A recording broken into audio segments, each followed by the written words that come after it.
Maîtresse, ce matin à la télé, il disait qu'il y avait eu un séisme en Indonésie. Mais c'est quoi? Oui Marine, tu as tout à fait raison, je vais tout expliquer.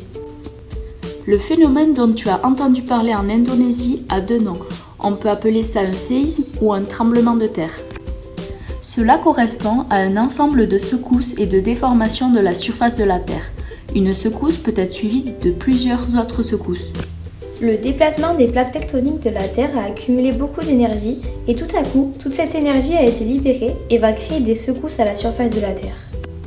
En fait, cette très haute température et grande énergie vont fracturer des roches très bas sous le sol et créer des ondes sismiques ou élastiques qui proviennent d'un endroit qu'on appelle foyer ou hypocentre.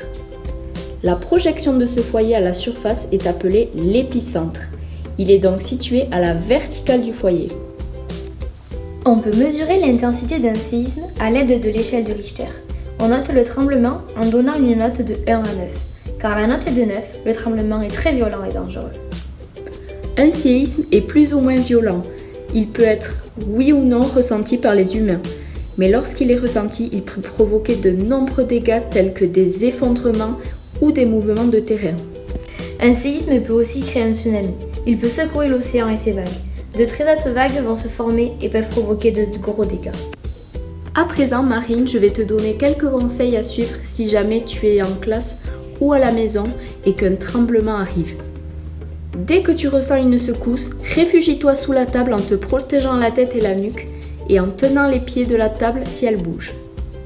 Reste le plus éloigné possible de la fenêtre surtout. Merci maîtresse. Maintenant j'ai tout compris et je vais l'expliquer à papa et maman en rentrant ce soir.